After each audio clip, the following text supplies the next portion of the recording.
Hi everyone, my name is Gleb and I will talk about using static analysis and about using machine learning in static analysis. The static analyzers are currently looking for the time implementation errors, although there's a big cluster like algorithmic errors, and static analyzers can analyze some narrow part, and it's based on heuristics. For example, two classes of such errors are here on the slide, like bad copy-paste when the developer mistakenly uses similar strings of code and forgets to replace, like G1 is forgotten to be replaced with G2, or swapped argument when the developer sends parameters to function in incorrect order. So a lot of unclassifiable errors, and the majority of information which the developer uses in order to find these errors manually are the names of variables, names of fields, names of clauses. Let's have a look into algorithmic errors in which incorrect variable is used. Slot is a read access to a variable.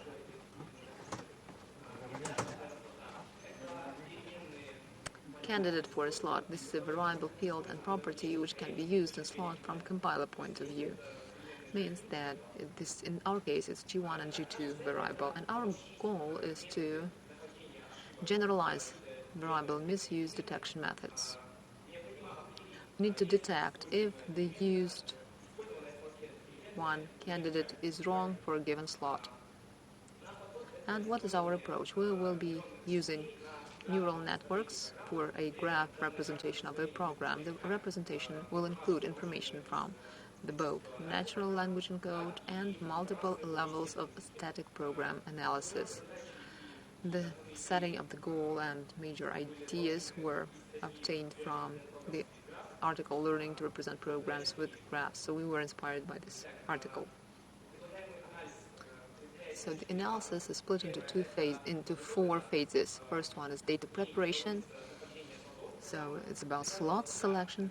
For every slot, there is finding of candidates and computation of edges for each candidate. Second stage is data processing, building graph for every candidate, and in its edges the features are encoded. Third stage is prediction of candidates' probabilities, and stage 4 is decision on the correctness of the used candidate in the slot. So the program graph is based on an abstract syntax tree which is added by a chain of tokens, and it's connected to another abstract syntax tree,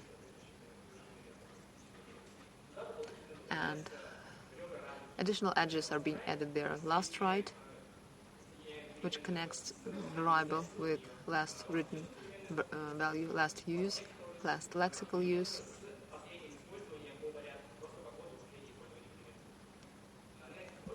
Next operand, so formal args, when we add prototypes of functions to the model and bringing them together, and computed from is needed when a function has a new valid and when there is a need to link the new value with variables that are used for computing the value. So these are the examples of last used, last write on the screen. So what's next? How we are going to work with this graph?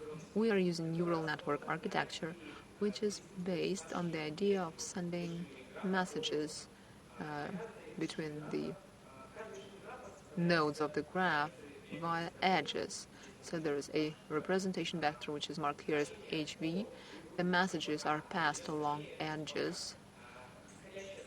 So the outgoing message is serving as a function of the existing condition. The function for every edge is individual to every edge. These are linear, learnable functions.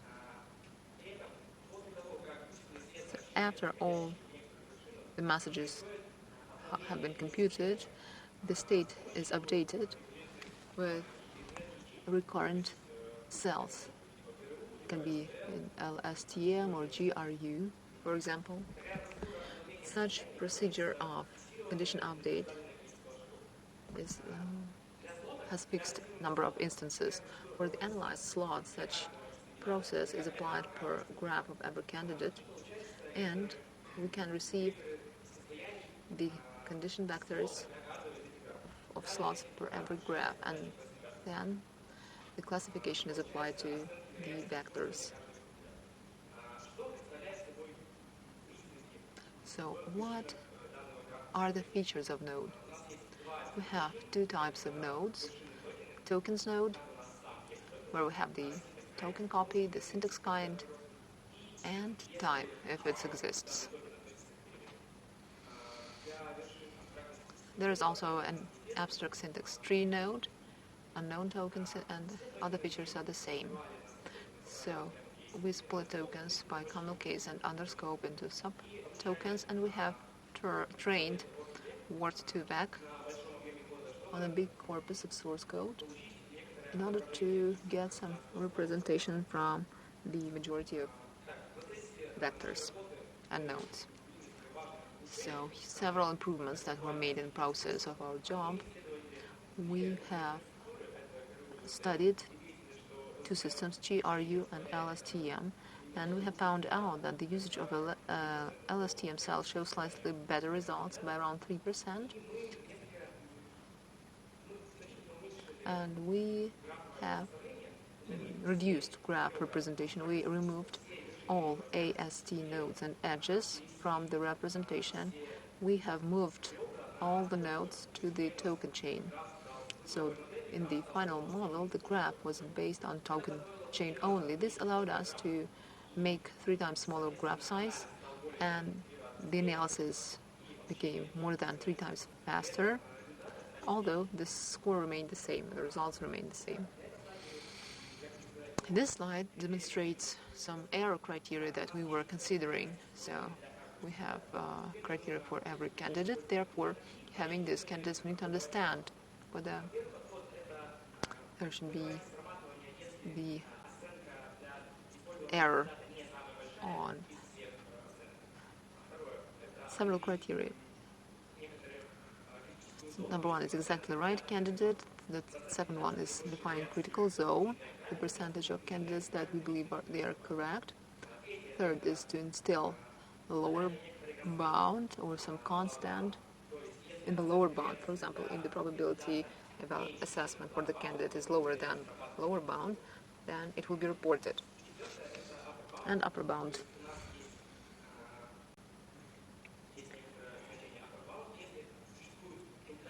So there is an upper bound value,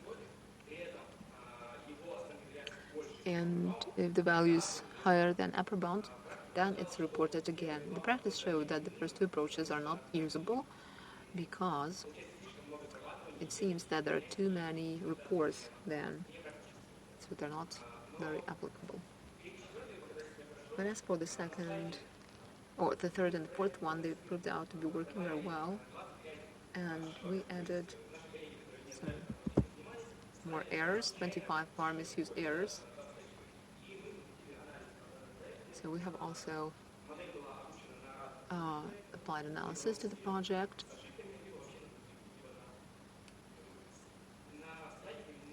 The slide shows the chart of the number of the really founded errors and their dependence correlation with the number of reported errors. For example, out of 20 reports, 4 errors are found if we are trained with OpenSim. So we see that the upper bound shows better results.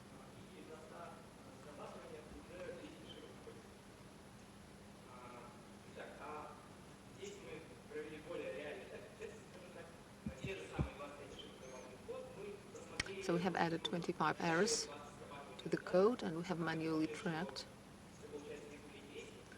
them, and we can see that we can split them into false positive, into confirmed, and into unclear.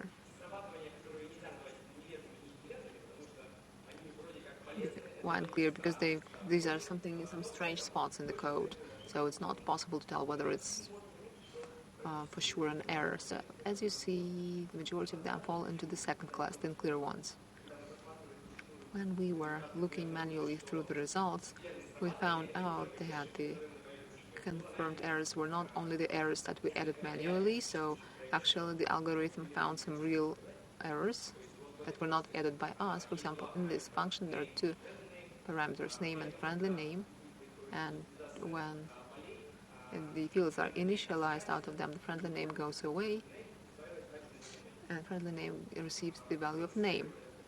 So we classified it as a real error, and this is the example of ambiguously classified warning. So we have the parameter packet here, and this parameter is not used anywhere, and C suggests that in one of the fields where packet is used, actually it should be used, but it's not used. In order to compare it with the original article and understand how classify works in different projects, we have calculated the capability of the analyzer to identify the correct candidate. Accuracy is the number of slots for which the analyzer have made correct guesses or selections of the candidates, and we see that the classifier shows better results for projects with small average method length. The average number of candidates per slot is 3.6, and the training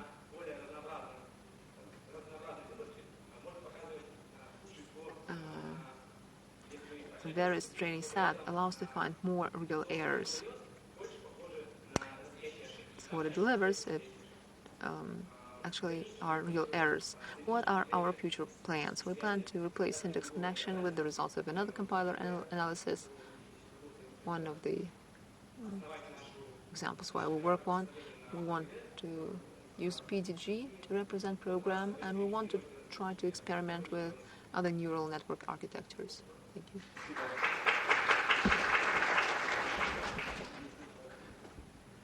Any questions? Thank you very much for your presentation. Have you seen any connections between the way how the accuracy of your analysis can influence the code style? Maybe you can come up with some recommendations on how we can write the code so that your analyzer can find errors better. Well, it's an interesting question, but we did not check for that, but we think that this approach can work better if there are more detailed names of variables, more language information is there, and approach is actually based on this, but we did not check it.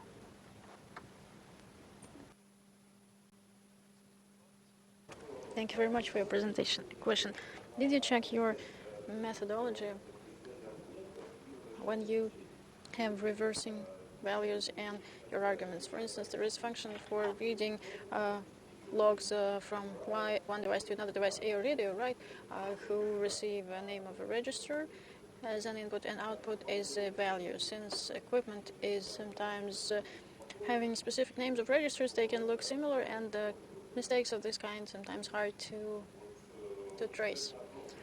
And you need to comment on this function, or your model actually covers all that. Could you please rephrase your question?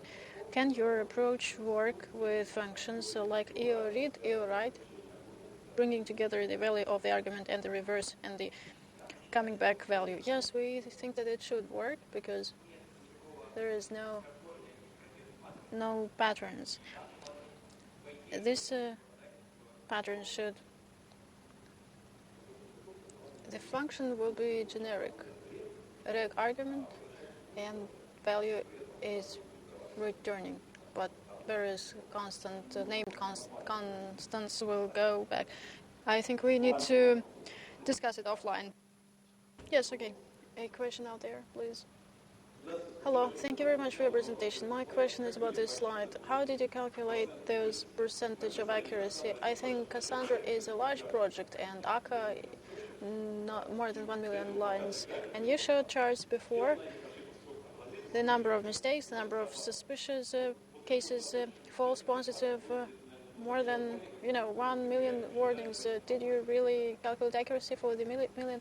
Accuracy was calculated for a subsection of slots, a couple of thousands, 7,000 of slots. We selected and then looked at how, and we checked the accuracy on them. So this slide is about accuracy, but how you selected the slots? We found all slots first, and then the neuron started for a subsection of slots, and it was selected randomly. Okay, thank you. So then let's say thank you very much to the presenter. Thank you very much, very interesting. And